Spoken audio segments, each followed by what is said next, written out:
Hit me with your best shot. Come on. Hit me with your best shot. Hit me with your best shot. Podcast away. Hi, my name is Jackson McMurray. My name is Adeline McMurray. You see, as the listener, I've already turned the podcast off. No nerds allowed. I'm like, oh, a new podcast. Let me just open up that episode, see what's going on. Get that ASMR bullshit.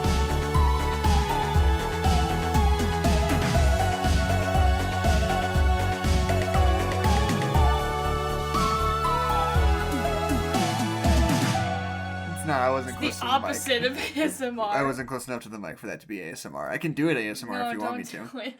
This is No Nerds Allowed. There's no nerds allowed. And then there's the theme song right here, and we fill the space with nonsense. Stop. I was singing the song we put at the beginning. And you know but it. That's also what that song sounds like. No, it's not. Yes, it is. So, okay.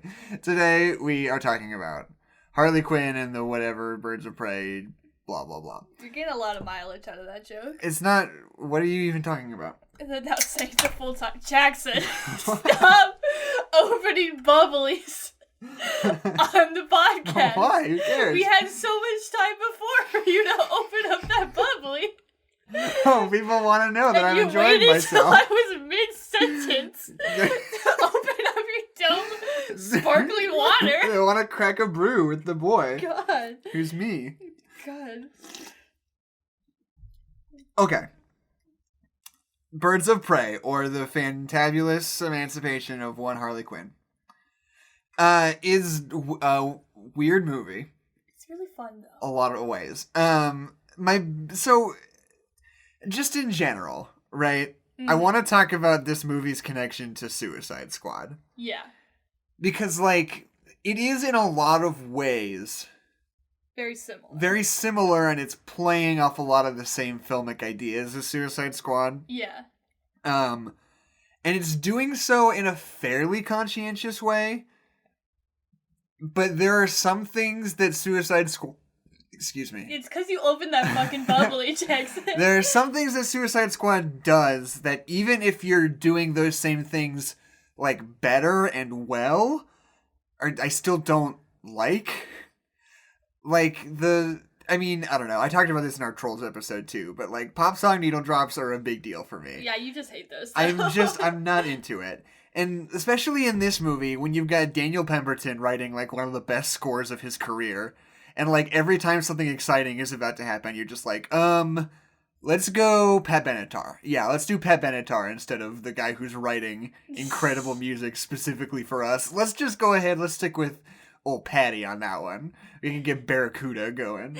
I know that's not Pat Benatar, it's Heart, still. They sing Hit Me With Your Best Shot, which is Pat Benatar. Okay, gotcha. But see, I think there are times for needle drops. I think you have to use them sparingly for them to be super cool and effective. Right. Thor Ragnarok is an example of a great needle drop, where you have the name of that song that I can never remember for some reason. Immigrant Song. And but that's really the only needle drop in the whole movie. Right. So when it goes off, you're like, oh, holy shit, it's Immigrant Song. This is really fun. And I think Barracuda would have been a great song to use in that same way. Because that's such it's kind of like a female power ballad in a way. So to I don't know, use that as a needle drop would have been really fun, but it's kind of diminished by the fact that we're needle dropping every 2 seconds. Right. You know? And it's it's also, I feel I don't know, there's a certain intentionality to sort of the eclecticness of the needle drops. Yeah. But it's simultaneously it's got Doja Cat and Heart. Yeah. all put together. Yeah, a lot of the filmmaking of this movie is kind of a representation of Harley Quinn's mindset in a way, which I think is really effective sometimes. So that could maybe be why there's so many needle drops that are seemingly random, because they're trying to mimic Harley Quinn in a way. But we never specified that as a part of her character.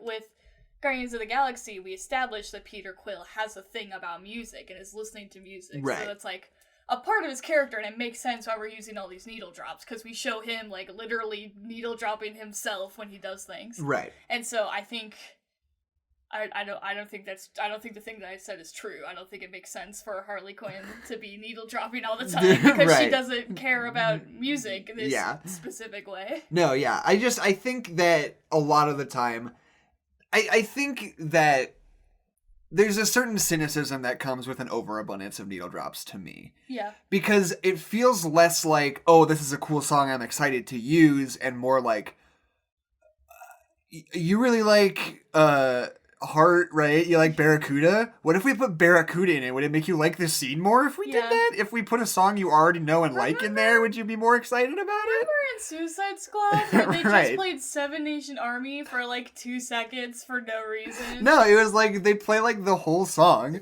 and made absolutely no attempt to like sync it up to anything that happens like, on screen. Suiting up. Yeah, they and just Seven Nation Army is playing. We made the joke on the podcast when we covered it. It was like ages ago. I forgot that we covered that movie. Like literally they just like clicked and dragged Seven Nation Army from their iTunes library and like started it at the start of the scene, and we're just like, there you go, we've done it. So at least Birds of Prey did it better. Yeah, no, for sure. There's definitely, I mean, it's definitely done well. I wish that they had just like let the music that was being written for the movie speak for itself. Speaking of, the score for this movie by Daniel Pemberton rules. Mm-hmm. And it's one of the soundtracks I've had like on heavy rotation lately. And he's got like a lot of cool like melodic ideas and like a lot of like really energetic musical decisions that are really distinct and really fit the movie in a really cool way, I think. But the movie doesn't care about that score at all. Yeah. Like, whenever his score actually starts playing, it, like, immediately fades away to almost nothing, and they cut in a voiceover of Harley Quinn being like, so that's when I punched him right in the head! And you're like, what about the music, though? I was excited about the music. I like it when Harley Quinn talks. I thought that was... You like the voiceover? I don't like the voiceover. I thought that was a really fun use of narration. I mean, it's definitely a choice that I like, that they're like, this movie is being told by Harley Quinn, so they make a lot of really weird choices to kind of reflect the weirdness of Harley Quinn, and I think they do it really effectively. About the voiceover, my big take, this is a take I have about a lot of the movie. I like this movie more than I don't like it, but there's a lot that really bothers me about it. The first of which, and most basic of which to me, is that the story is just so goddamn convoluted, and it, like, is so... Like, you can either have a simple story and tell it in an idiosyncratic, nonlinear way, and have it make sense, or you can have, like, a really simple structure and tell a more complicated story within it, right? Yeah. If you're doing both at the same time, it's just impossible to follow. I mean, I don't know. I don't think it's that complicated of a story. Like, we're just trying to get a MacGuffin, and we tell you where the MacGuffin is, and we introduce all the characters. And but there's like 90 characters who are all doing their own thing. But I feel like it doesn't... I don't know. I feel like the details kind of don't matter, because, you know, okay, she's got the diamond. Then why even have them in there? Because it's Harley Quinn telling the story, and she doesn't know how to tell a story. Well, that doesn't make it good. Okay, fine. It's supposed to be bad.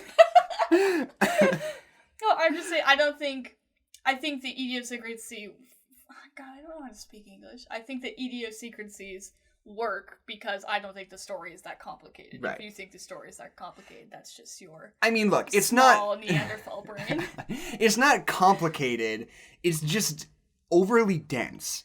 There's a lot of weird moving pieces and a lot of weird characters on the board that you have to try to keep track of. Yeah, that's really Most fair. of the time, you don't even know what they're doing until 40 minutes after they do whatever they're doing. Yeah. So you're trying to keep track of the characters and figure out why you should care about them. Mm-hmm. And we keep jumping back and forth in time, and it's hard to, like, track what everyone's motivations are at any given moment. Yeah.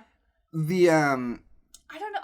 I thought that was kind of, like, I thought that paid off really well, though. Like, at the beginning of the movie, when you're talking about the crossbow hunter, and that's how we get introduced to Cop Lady, and like how she's going through the whole thing, and then only later do we realize that that's the Huntress and that's connected to the whole mom murder thing. I don't know. I thought that paid off really well. But I also think Huntress doesn't even need to be in this movie. But I really like her. Like she doesn't serve any actual narrative purpose at all. Yeah, I kind of agree with you. She's just kind of there, but like I love her though. Like the acting performance that she's giving.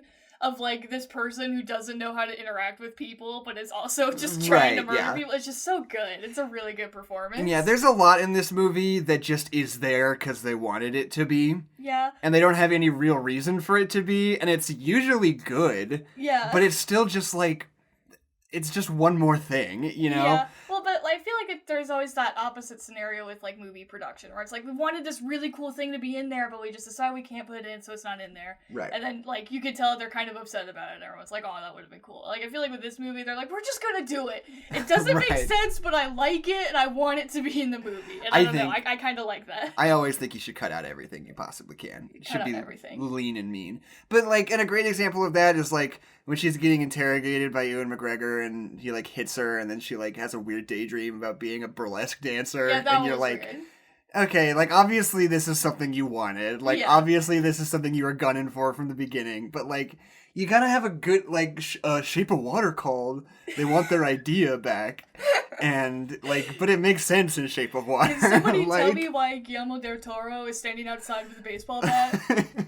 Like, it doesn't, like, even within it doesn't make sense, because it's like, she's just dancing with a bunch of guys, and then she's, like, dancing with Ewan McGregor. Yeah. And you're like, but it doesn't even, like, reflect the status of things, you know? Like, I mean, no part of it. Well, it does reflect her going back under the wing of an incredibly powerful male mob boss again. That's kind of what they're talking about. I guess. I agree with you that I think it's weird, and it definitely doesn't fit, but it is at least reflecting something. Yeah. And I think it's super cool. It's a fun scene to have Harley Quinn, like, mirroring this thing with Marilyn Monroe in it. Right. And I think it's a really cool thing. Like, it should have just been, like, a bonus feature or something, because it is really cool. I just don't know where it fits. Or, like, I don't know, just film that and put it over the credits. I think that would be fun. That would have been fun. It doesn't need to make sense then. It's just like, check it out. Here's Margot Robbie and Ewan McGregor, and they're going to do a dance. I'd be like, hell yeah, this rules.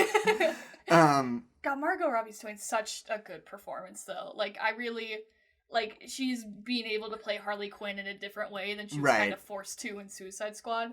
And it's not... We talked about in Suicide Squad where we wanted her to be able to play Harley Quinn a different way, and she's still not playing it that way, but it also wouldn't make sense for her to do it that way because the scenario has changed, where she's not with the Joker anymore. I don't know. I do kind of think that a lot of the time they just, like, give her too many lines, and she just, like, keeps... No, it's not, like, on her performance, but just, like, the writing. Yeah. It's like they think... Maybe, I don't know, maybe you did, maybe it's just me. But, like, you think the audience is... It felt like they think the audience is going to be, like, totally eating out of Margot Robbie's hand the whole time. I mean, I was a little bit. Yeah, but, like, I just wasn't. And it's like, she does that whole bit where she's like, if you wanted to be me, first you'd have to go to medical school. And she just, like...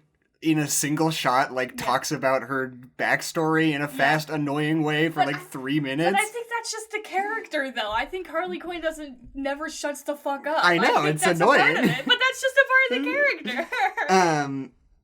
And, like, okay. And my other... This is not necessarily a filmmaking qualm as much as it is, like, a big idea thematicism idea. There's a lot of movies like this. I couldn't name another example off the top of my head. Great, but cool. where, trust me. So, like, the messaging of this movie is around, like, oh, if you are a woman in the world and you are unattached from, like, male protection, it's a lot harder for you. And it is a tough world, and it feels like everybody's out to get you, right? Mm-hmm. And so the way that you deal with that is you band together with other women. Stop drinking bubbly. You count on other women to help you, and you go out of your way to help other women. Women stick together and make it through this man's world, right? And that's great. But the thing about Harley Quinn is that she actually sucks, though. Yeah, she's a bad person. Right, yeah. So it's like, I don't know. I guess I'm just, supposed to suspend my disbelief on that part, because it's like... Because on the one hand, it's like, I understood the message you were putting out, and I agree with it, and I think it's interesting, but at the same time, if you tattoo clown makeup on a guy's face, he's gonna be mad at you. Yeah. Like, Even if I did that, he would still be mad at me, Yeah. you know? I don't know. And it's just, like, this weird thing where it, like, introduces a weird wrinkle of morality into, like, what this movie's trying to say. Is that, like, does that make sense? Yeah, no, that's totally fair. Harley Quinn has always been a weird character, and Harley Quinn is one of those characters that's completely different depending on the story that she's in and who's writing her and, like, what's going on. Mm-hmm. And, like, so there are several stories where Harley Quinn, like, is a good guy and is doing good things and, like, kind of fits in that morally gray area while still being, like, nice and a good person. Right. And then there's other times when she doesn't fit into that category at all. Right, and is just a terrible human being. So it, like... Harley Quinn is one of those characters where you have to have, like, all versions of her in your head at once. Right, yeah. I don't think the whole egg sandwich bit is as funny as they thought it was. Yeah. I really liked her having these nice relationships with just, like, random people. I liked that. The egg sandwich thing was not as funny as they wanted me to think it was. Right, yeah. Her throwing trash at the cop was very funny, though. Right. Okay. I don't want to be Mr. Negative on this one. Mr. Alpha Male. Yeah. Because like I said, I like this movie more than I don't like it. Mm-hmm. But it's just the kind of movie that, like, the things that stick out to me, like, really, really stick out. Yeah. And, like, all said, it has, like, a fun script and cool ideas and good performances.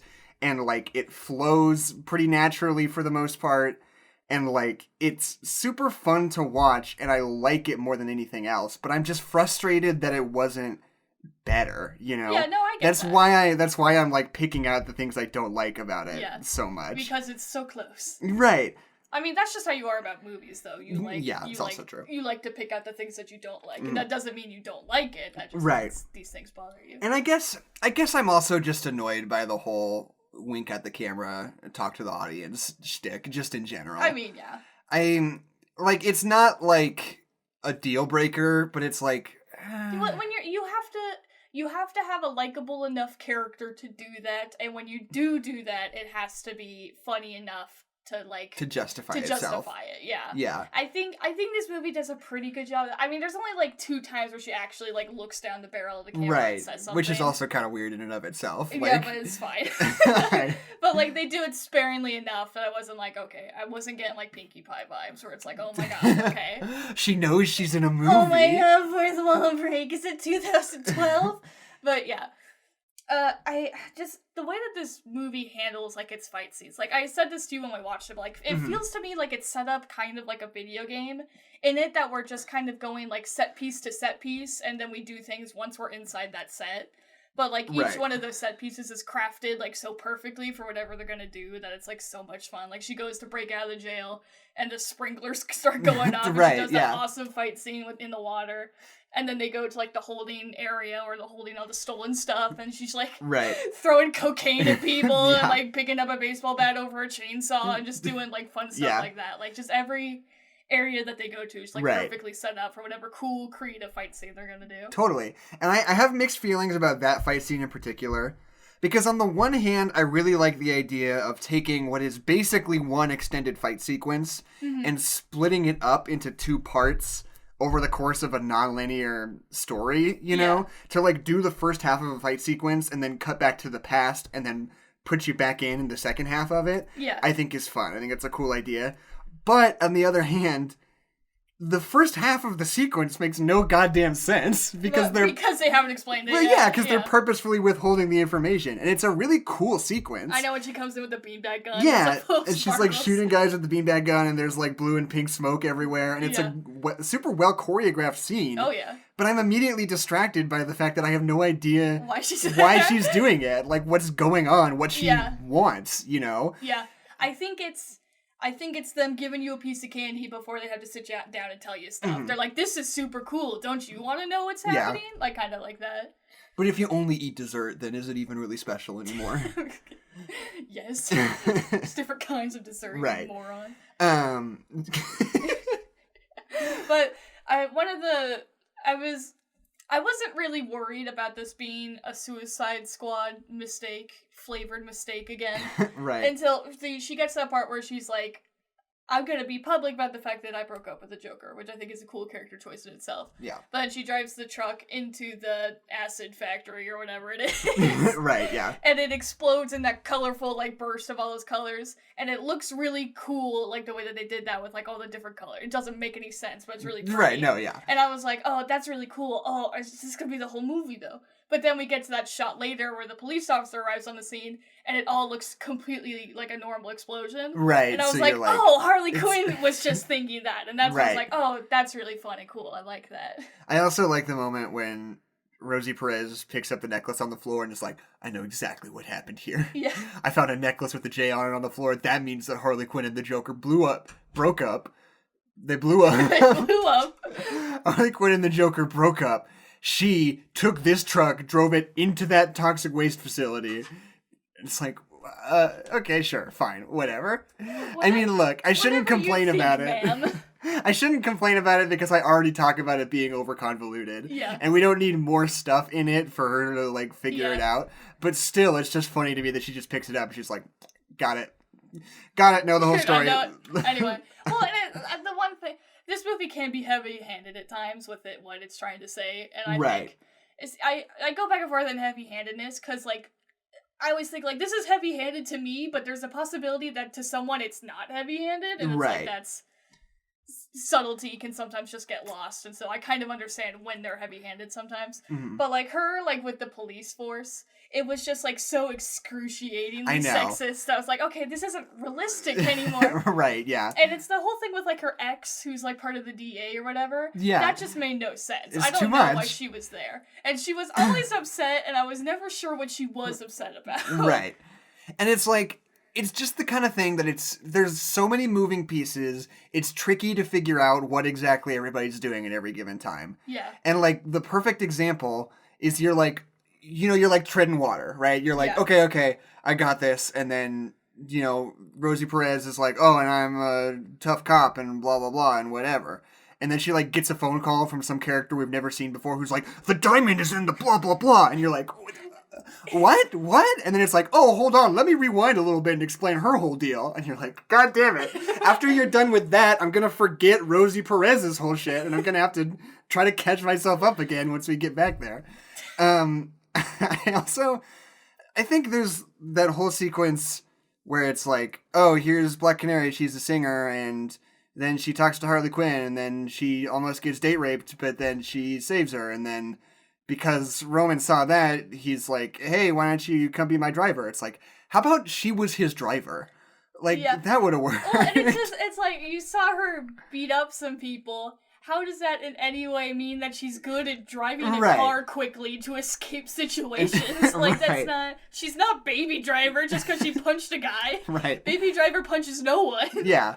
And it's just, I also think that, like, this movie does it a handful of times where it, like, wants to be a really goofy, fun, over-the-top romp, but it also wants to be excruciatingly realistic when it comes to sexual violence. Yeah. And it's like, I feel like those things, like, I don't think you can never do that, but I feel like there's a tonal shift pretty drastically every time. Yeah. Like, I remember that first time where it's like, to me, the most upsetting of those sequences is...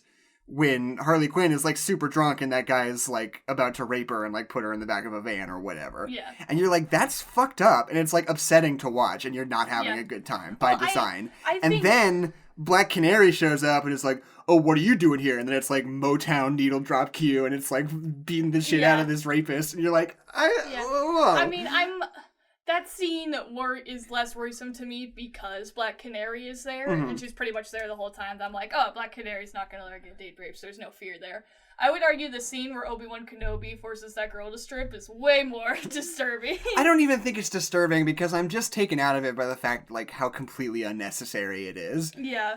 Like, and that's true. Like, it is more upsetting, I think, but, like, so, okay, let's talk about this, right? Yeah.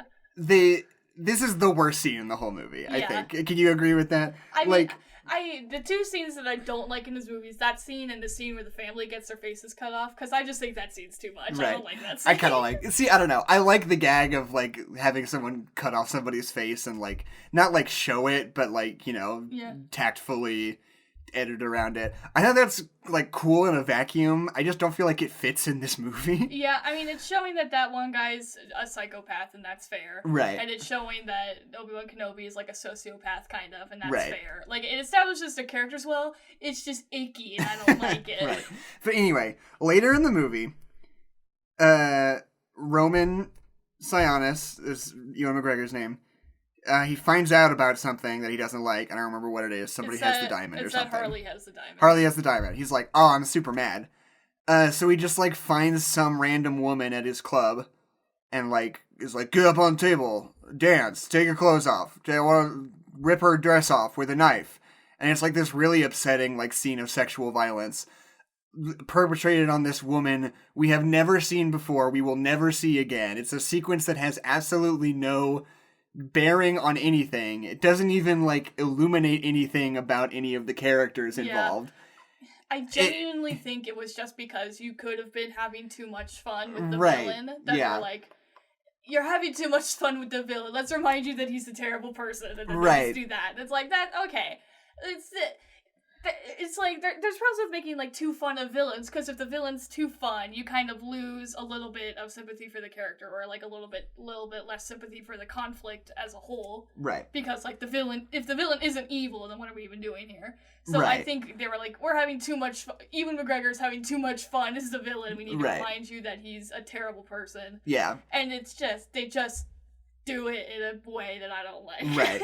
See, I think my thing is that like, we've established well enough, like, within the context of this movie, I think that him just being an asshole is plenty, right? Yeah. And you can have fun with somebody being an asshole and still, like, hate them as a character in the way that you hate people in movies. Where it's, you know, it's obviously you don't actually, like, not want to see them, but it's just part of the whole experience.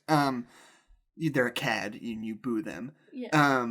And, like, the fact that, first of all, that he, like, cuts somebody's face off is like, oh, he's messed up. That's cool. Established. He's dangerous. Cool. Yeah. And it's like, later, he's like, oh, check it out. I got a shrunken head on my wall. He was some African guy. He sucks. Now he's on my wall. That's hilarious. You're like, oh, he sucks. Yeah. Like, he's no cool. And then he's, like, so awful to Harley Quinn. And he's, like, saying all these horrible things to, like, women, like, most of the movie. Yeah. That's plenty. I don't need to, like, actually viscerally be upset by something he does. Like, I'm on board with that he sucks. Yeah, you know? Yeah. I don't know.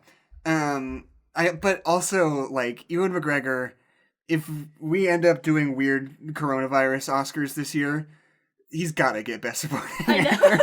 Out of the, like, 9 movies that came out this year so far, like, Ewan McGregor is, like, cream of the crop, like, top tier. The weirdest performance, and he does it so well. Like, this, like, sociopathic, like, asshole rich guy who's just like, he just plays that character so well. He's like this weird, hyper rich gay club owner. Yeah. Who's just like, I mean, he's just like a sociopath. And he's always just like, he doesn't seem to feel any emotions other than like casual whimsy and rage. Yeah. And there's like no in between. Slurp. You have anything to say? No, I'm just thinking. I really like that they made Black Mask not stupid. Because in the comic books, isn't he just like a gangster who like falls in a pit of acid and gets a mask stuck in his face? I don't even think that. I think he's just a gangster. He's just like a crime lord. Oh, I thought the mask was like permanently stuck on his face or something. Let me check. Let me take a look. Because that's stupid. Maybe I just invented that stupid thing. DC also does have like 4 different continuities. So maybe in one of them, that's so true. That could be. My understanding has always just been that he's just a gangster. He's just a gangster and he has a mask because it's scary. Yeah. Wikipedia, give us your secrets. Was born wealthy, earliest so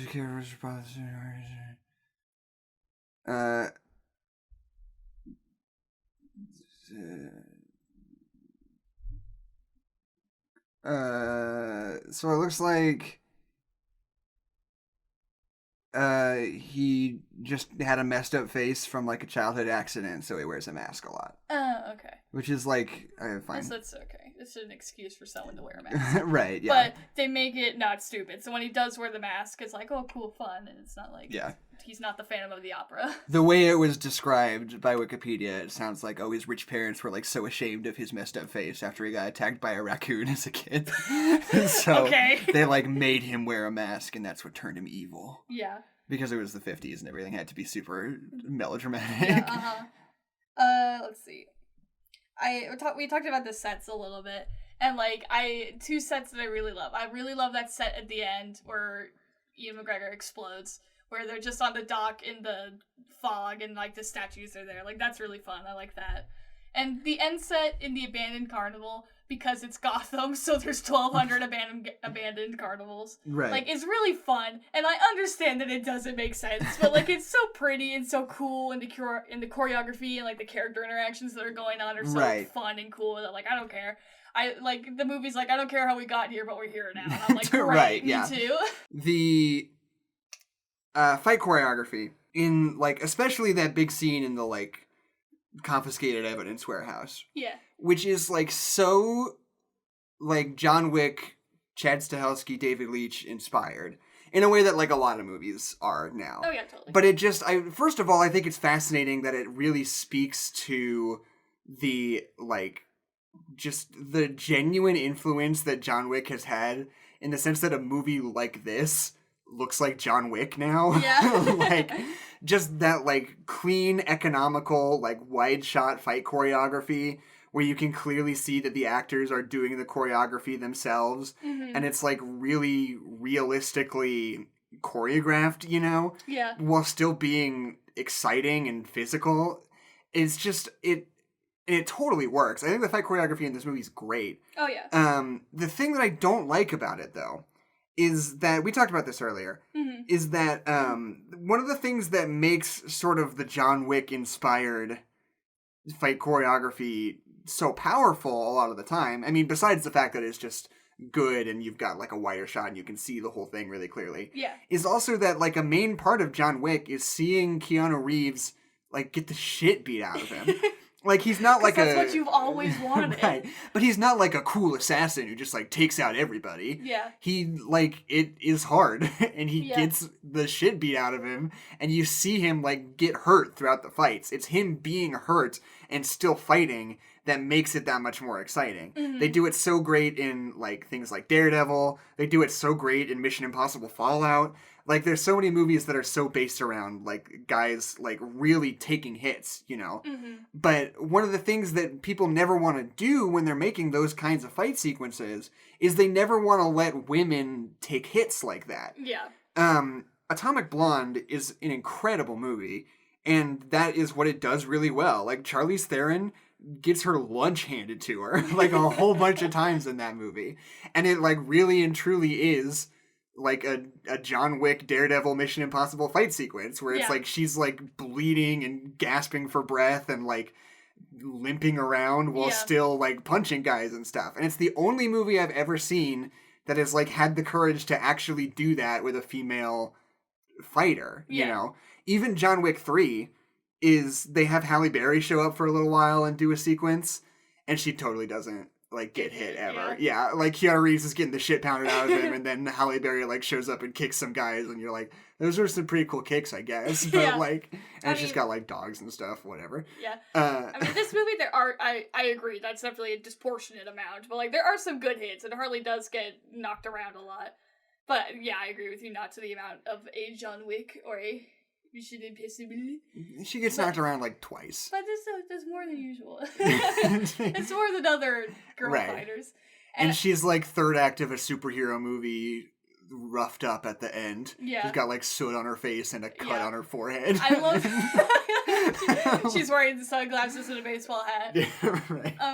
I really liked the Chekhov's roller skating. I thought that was fun. Like, I wish they used the roller skating better. Well, because it's like, oh, Harley Quinn got in a breakup, she's now doing roller derby. I'm like, oh, hell yeah, that makes so much sense. And then at the end, she gets to like roller skate behind the motorcycle or whatever. I'm like, oh, that's really fun. Right. I like this. Okay, yeah, no, that's what I should say. The bit where they're like riding around the city and she's on roller skates chasing cars, rules. Love that. But when they're in like the fun house and she's got roller skates, I weirdly feel like it slows her physical momentum down. It does a little bit, yeah. Like, what you want when you're thinking about it is like, oh, she's on roller skates, she's faster, she can zip around and hit guys. But really, you're not going that much faster than if you're just running, and it kind of takes you a lot more effort to, like, get your momentum going. So weirdly, it sort of slows down the pace of anything you can do. Yeah. And it just doesn't work as well in practice as it seems to on paper, you know? I like when they're going through Gotham and there's just, like, an on-fire garbage can in every single shot. Right. But one of the things that I like about this movie is, like, it takes such a really strong choice about Gotham, in the sense that, like, Dark Knight famously was all, like, set in Chicago, and, like, Gotham, like, just looked like Chicago. It was, like, a big city that because Chicago is basically Gotham. Well, and then Joker, they made, like, a really specific decision. They're like, this is New York. Gotham City is New York in the 70s. Yeah. And, you know, obviously they're not, like, saying it's New York. They're calling it Gotham, but it's like, this is New York. Yeah. But this movie goes in a totally different direction. They're like, this time Gotham's LA. Like, everything is, like, big, sprawling freeways, and everything's super far apart, and it's sunny, and, like, you've got, like, tons of, like, homeless people around, and, like, gang activity and stuff, and you're like, yeah, this is Los Angeles. Like, I just think it's cool, especially because Suicide Squad made absolutely no decisions about anything. We're just in city. Yeah, it's a city. But I think it's cool. I like this whole thing that we're doing of, like, making every version of Gotham sort of, like, modeled after a different place. Yeah.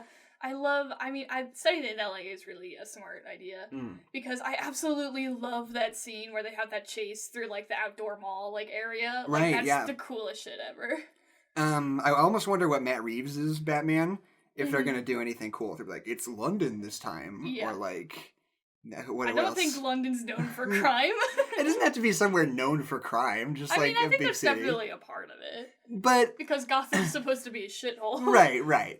I mean, look, Chicago is not a city that's especially, like, I mean, it is as much as any other big city. I mean, Chicago is, like, specifically known for crime, Jackson. I don't think that's true. It is. Okay, whatever.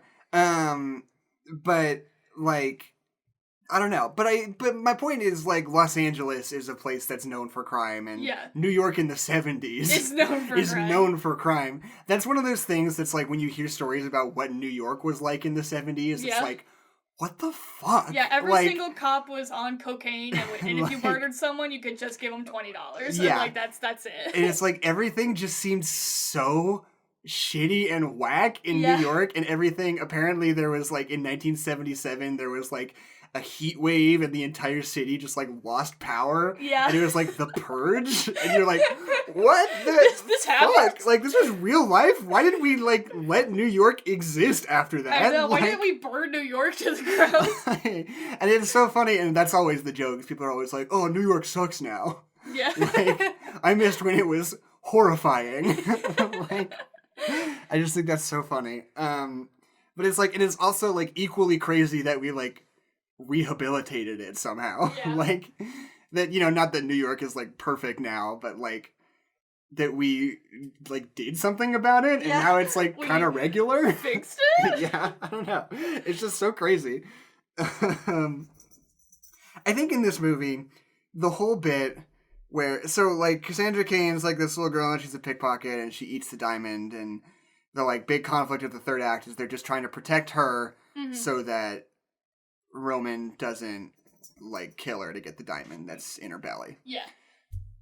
But, like, I feel like they do a lot of legwork trying to convince you that Harley cares about Cassandra. Uh-huh. When honestly, based on what I've seen already, just like, she's a kid, she shouldn't get killed, is plenty. Yeah. I think all the stuff where they're doing their, like, bonding time is mostly super boring, and I don't care about it. But I love that, though. I love that character interaction. You thought the bit where they were, like, at her apartment, and they're, like, talking about the rules of how to live or whatever, and she's like, you should always, when you're talking to boys, and you're like, what? I like that. You like that? I hate that. I hate that. I thought that was such... Okay, let me let the dog in. Just keep the door open. Yeah, I love that character interaction of Harley Quinn and the little girl, because, like, it's more of keeping all kinds of Harley in your head at the same time, where it's we need we need more reasons to like Harley, because like we like her because of her personality and because she's Harley Quinn, right? But we don't have a lot of reasons to really sympathize with her other than the fact that she's in a tough spot. But it's like evil people can be in tough spots too.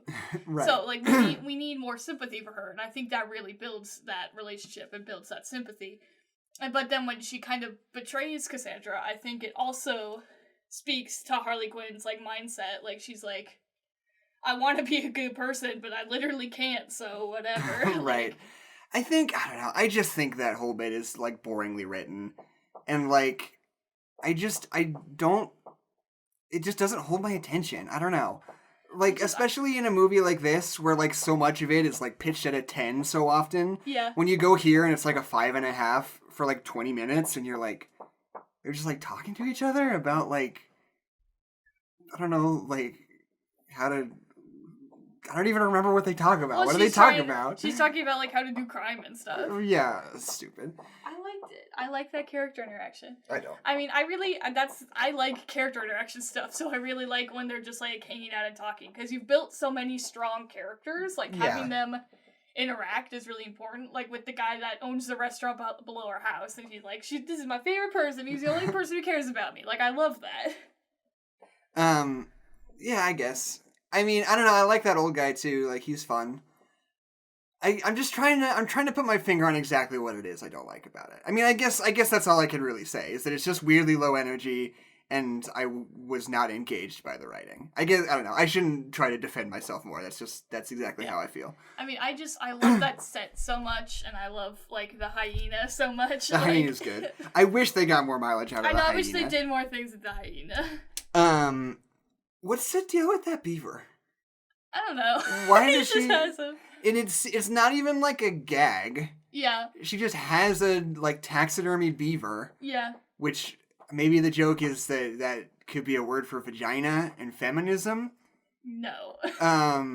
But, it's like... just a thing that Cass likes, and so it kind of represents Cass. Maybe. No, she doesn't like it. She's like, what's up with this weird beaver? And but then she picks it up and takes it. Like Harley Quinn picks it up and takes it. No, then Cass does. No, she's holding it in the car. That doesn't mean that she picked it up. I'm almost 90% positive Harley Quinn was the one who picked it up and took it. Either There's way. absolutely no business about it whatsoever, besides that someone's like, what's with the weird beaver? They're like, I don't know, it's weird. We have it now. Well, when she calls Ian McGregor and she's like, yo, I got the kid, she, like, looks at the beaver and she's like, don't judge me, beaver. Like, it's just a thing. That's not funny either. But listen. It just, I don't know, there's something about the beaver that feels almost spiteful. Okay. Like, someone was like, what's with the beaver? Why is there a beaver? It's like, I don't know, I like the beaver. The beaver's a whole thing now. Yeah. We're gonna have the beaver for the next 40 minutes. It's like, but you know, I want the beaver. I think this movie this is totally unrelated. I think this movie, this needle drops, is so funny because, like, Doja Cat is so in right now, and, like, that song, like, it's so relevant, which is weird. Right, yeah. How, like, needle drops are one of those things where, like, you kind of have to use, like, older music, because then you're sure that people like that music. But for them to have some music in it that's, like, actually, like, really relevant is, like, impressive. Like, well, that's the weird catch-22 about that, though. Yeah. Is that this movie... It's gonna date this movie. Well, no, but that song was written for this movie. Oh. It's part of the, like, Birds of Prey soundtrack. They put together an album with a whole bunch of artists. Mm-hmm. Which is weird because, like, the soundtrack that Daniel Pemberton wrote and a lot of the other needle drops they do are, like, influenced very much by, like, 80s metal. Yeah. And, like, old school, like, white person... taste, you know, that feels a little bit more accurate to, like, what Harley Quinn would be, like, into. Yeah. But, like, then the soundtrack is like, oh, also, like, Doja Cat and Lizzo and, like, I'm a bad bitch hip-hop artists. I mean, Harley Quinn is also a modern woman going to clubs, so right. I think she would also like that music. Yeah. If we went through your playlist right now, how many different kinds of weird-ass music would be in there? No, I'm just saying it's incongruous with the rest of the music decisions, you know? I don't know. It's just that, like, there's a certain amount of eclecticness where it stops being novelty and it starts just being messy, I feel that's like. That's fair. But maybe you disagree. I think with music, I disagree a little bit because there's so much music in the world and every individual's music taste consists of so many different types of music that I don't. Right. It doesn't bother me as much. I love the slow cover of Hit Me With Your Best Shot. Yeah, I know. You wouldn't shut up the whole movie. It's so funny. Like, it's one of those things that's just, like, so, like, comically modern Hollywood, yeah. you know? And people always joke about it being in trailers, but in this movie, I don't even remember when they do it. They do it when they're, like, all going to the place. Right, so it's not even, like, particularally relevant. They're just like,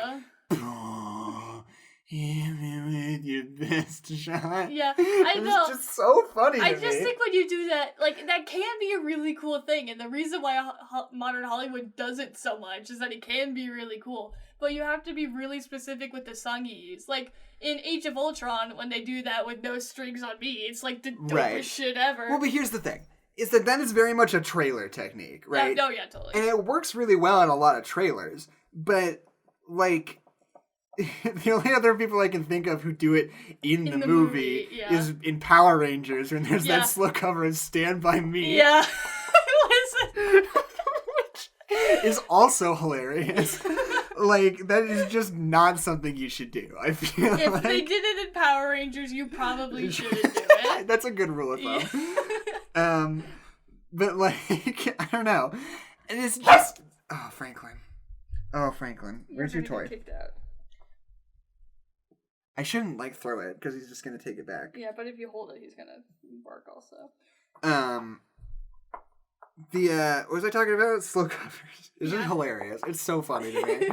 And it's, like, especially the fact that it's Hit Me With Your Best Shot by Pat Benatar. Yeah. It's just, like, pick a Pat Benatar song out of a hat, because she's a tough girl, I guess. I just think it's so good. It's good.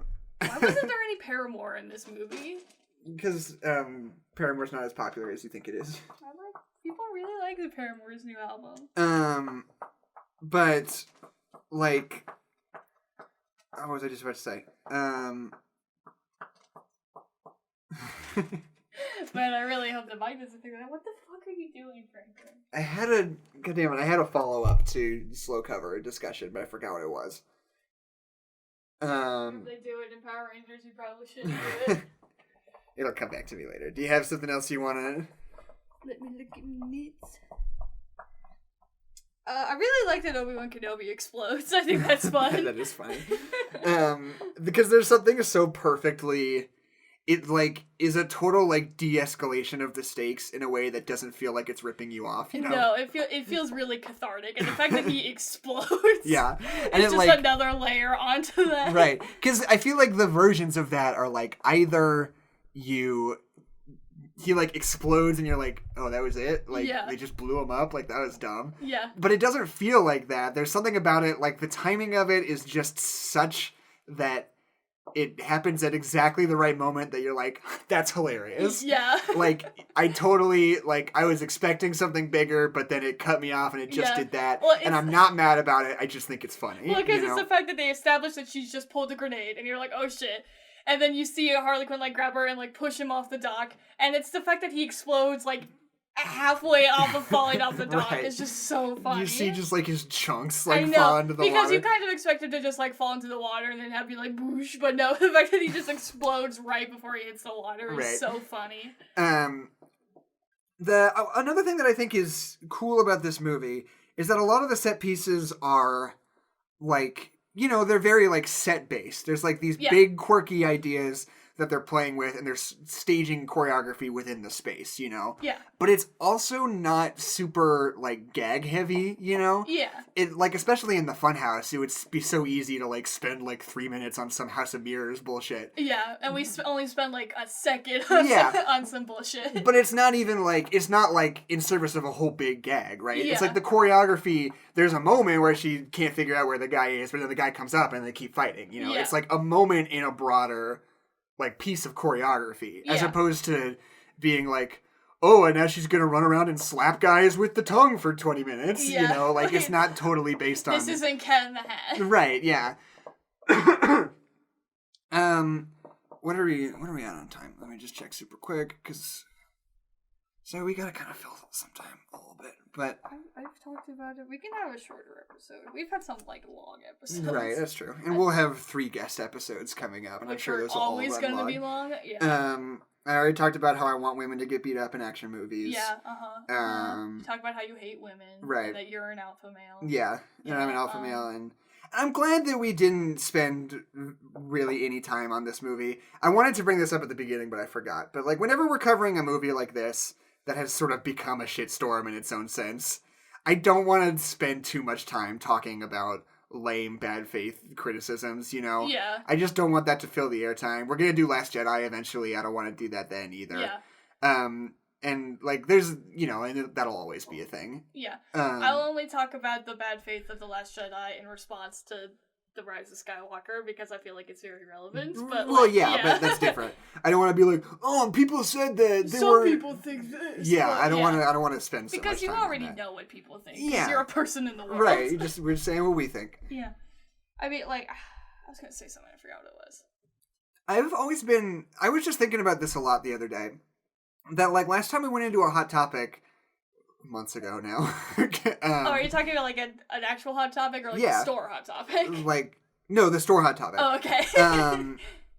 But, like, how they had, like, a handful of the, like, Harley Quinn outfits from Birds of Prey, like, just for sale that you could buy. Yeah, like the jacket. I might buy the jacket. Yeah, and it's one of those things, it's like, how has nobody thought to do that before? To just, like, sell... I mean, Hot Topic really is the only one who, like, sells, like, cosplay items, but like as actual fashion, as products. Yeah, instead of, they're not selling it as cosplay. They're selling this is a jacket that you wore. Do you want to wear the jacket? Right. Just like in your fashion, and it's really smart. Yeah, it's actually like, and especially because, like, not only has like cosplay culture been huge for a long time, yeah, but also I feel like the culture of like fandom is like totally different than it was like 20 years ago. Oh, yeah. You know? Like, I don't think that would be necessarily that cool of a thing to do in 1998. Yeah. People would be like, no, I don't want to wear a jacket from a superhero movie. Yeah, exactly. It's like, I'm an adult. No. But I feel like it's changed so much in the last few years, and it seems like that's the kind of thing that we should have started doing like 10 years ago. I don't know. It's wild to me that people haven't been doing that this whole time. Yeah. And I mean, it's also just with this movie that, like, the costume pieces that they have Harley wear are just, like, so cool. Like, that, like, everyone's already talked about it. Like, I've heard a lot of conversations about her costume design in, like, regards of, like, male gaze versus female gaze, where, like, she's still dressed sexy in both of them, right. But she's not wearing booty shorts and a crop top that says Daddy's Little Monster on it. Right. And she's wearing this dope-ass jacket with, like, her pigtails. Like, God, that costume is just so cool. Right. And yeah, I don't know, I've been thinking a lot about sexuality in movies lately. Okay. Because, like, I'm making a joke about it. I read this piece that was really interesting. I don't remember the name of the critic, but he was a gay man, and he was reviewing Kingsman 2. And a lot of the review, he spent a lot of time, like, not in a gross way, but he spent a lot of time being like, I want to fuck everybody in this movie. Like, all these dudes in this movie are so hot, and that's, like, a big part of me enjoying this movie, you know? And, like, there's a part of me that, like, wonders, like, because a lot of the discussion around, like, how we handle women in movies is, like, make them not sexy. Yeah. But I don't know if that's fully the way it should go, because, like, I think in a certain level, in a certain kind of movie, obviously, like, people being sexy in movies is, like, part of the appeal for a lot of people, you know? And I mean, there's several layers to that with women, of course, because when women characters are sexy, that's all they get to be. Right. And that's the flaw. It's like, oh, I'm totally down for women being sexy, but that's all she's ever going to be able to be. She can't be funny or smart or relevant to the plot. She just has to be sexy. Yeah. And then there's also the forms that sexiness takes in media is usually only one form.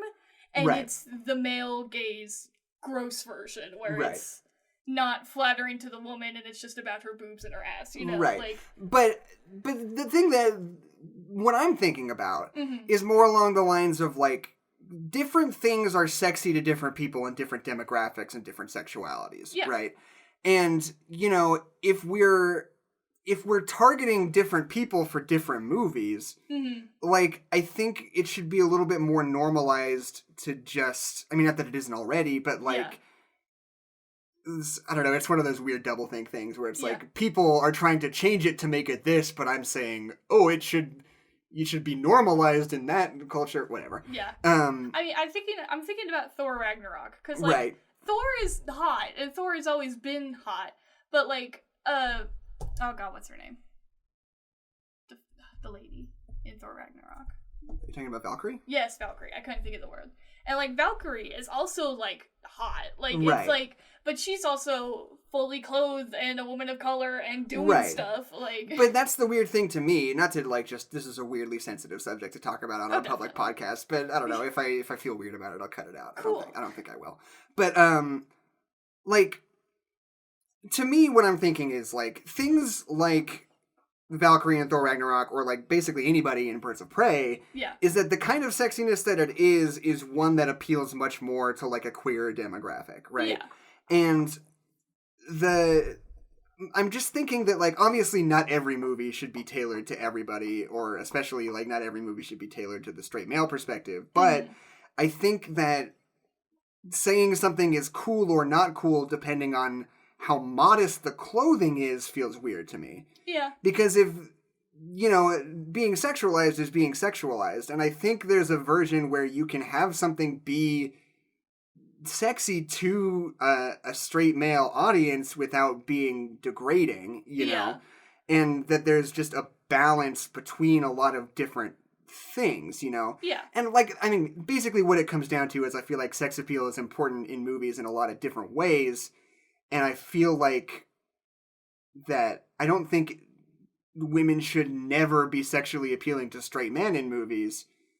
It should just be more balanced and more conscientious, I guess. Yeah. Is what I'm trying to get at. Yeah, it's like there's nothing wrong with men being attracted to women when women are sexy, but, like, it's like I said, like, that can't be the only thing, or it can't be only that one type of sexy, because even the straight men, like that lady wearing no clothes, isn't always sexy, and we just have assumed that it is. Yeah, I don't know. I always think it's interesting talking about, like, male gaze sort of things, because, like, as a straight man, as an alpha male, as a red pillar. Which one's the one that sucks? I mean, people who talk about it suck, but, like, if you take the red pill, do you understand that men are repressed? Or if you take the blue pill, do you understand that men are repressed? I think if you take the red pill, because you, like, wake up. And right. Like, okay. As a red pill alpha male, I feel, like, uniquely qualified to, like, recognize male gaze. Yeah. If it, like, works on me. Does that make sense? Yeah. Like, if I fall in the pit trap. Right. If I'm like, oh yeah, no, totally. If I look up and I'm in a hole. Right. But it's like, like a great example is like Atomic Blonde, where it's like 90% of the movie, like, I'm not aroused by it at all. Yeah. Like, and there is a certain amount of, like, sexiness to her character because she's like a secret agent or whatever. Yeah.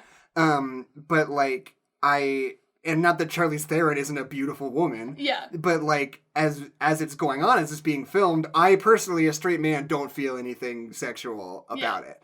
But if something like Wonder Woman and Justice League, I'm like, it's the same costume, more or less, all that kind of stuff, but just the way the camera moved, the way it frames her, like, me personally, I feel different about watching it as opposed to, like, Patty Jenkins' Wonder Woman, Yeah. It's just something that's interesting for me to think about because... I think Wonder Woman is, like, sorry, I'm interrupting you. No, it's okay. But, like, I think Wonder Woman is, like, the perfect example of, like, the male gaze being exemplified, where they had costumes that were used in Wonder Woman, and then when they went to Justice League, they had the same characters with costumes that they already had, right? But suddenly they were in skimpy, like, female warrior outfits, right? Instead of the cool costumes that they already had. Right. Like, I think that's just, like, hitting the nail on the head of just, like, that's right. It. I found it. Okay, yeah, I don't know if I have anything else to say on that subject. And but... I mean, this is kind of, we can cut this out too, but it's just a generalized statement. Like,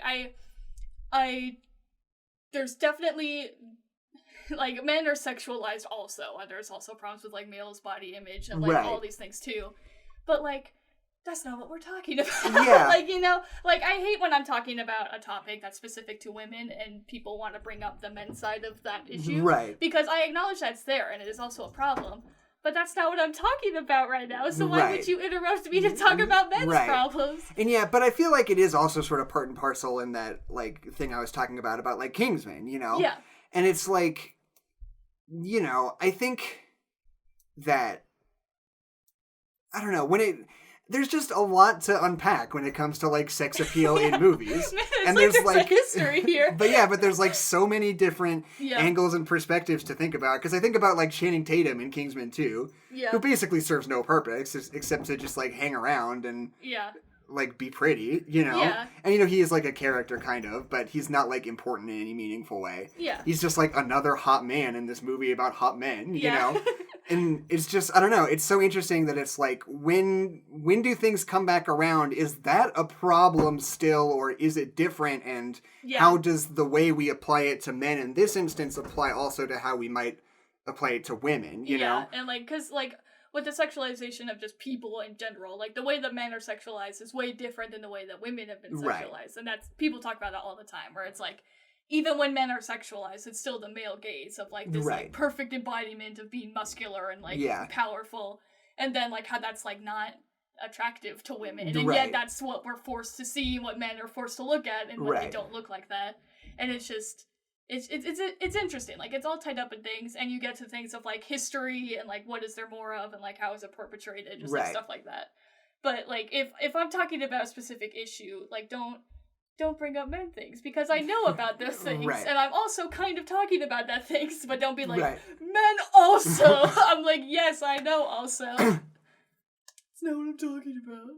Well, it wasn't what I was talking about. I know. So. This was just a tangent I wanted to go on. This is what I interrupted you to say. How should I handle the review? I should probably do a 5-star. I don't feel like I want to do a 1-star of this movie. Why do women... Why?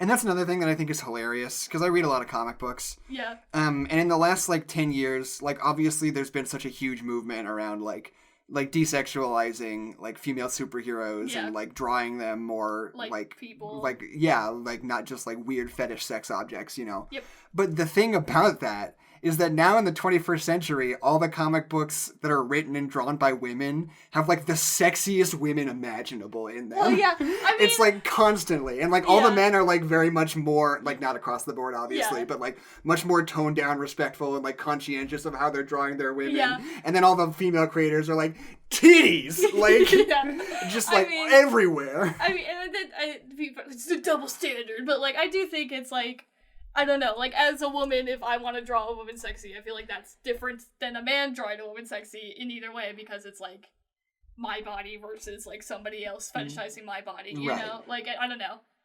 But it's just so funny, because that's just the movement. It's like, in that medium, it's empowerment, you know? It's like how they're doing it. It's like, and obviously, like, the context is different, and the nuances of how they're actually drawn are different. But it just makes me laugh that, men basically don't really do that anymore in, like, mainstream comics, and women are just, like, going crazy. This review comes from Letterboxd.com. Don't read it. I'm not. There's a microphone in the way. So, wait, sorry. Adeline, do you want to hear a 5-star review of Birds of Prey and the Harley Quinn? What if I don't? And then we can just end the podcast and it'll be weird. Fine, I do. Okay. You're gonna hold me hostage like that. Okay. This review comes from Letterboxd.com. They say, on the third watch, I caught the little bit that Ali Wong's character was the ex-girlfriend of Renee. Hell yeah. The third one. The third one. They say it. They say it. They like, tell you out loud. It's not subtext. It's text. It's written on the screen. Yeah, it says XGF.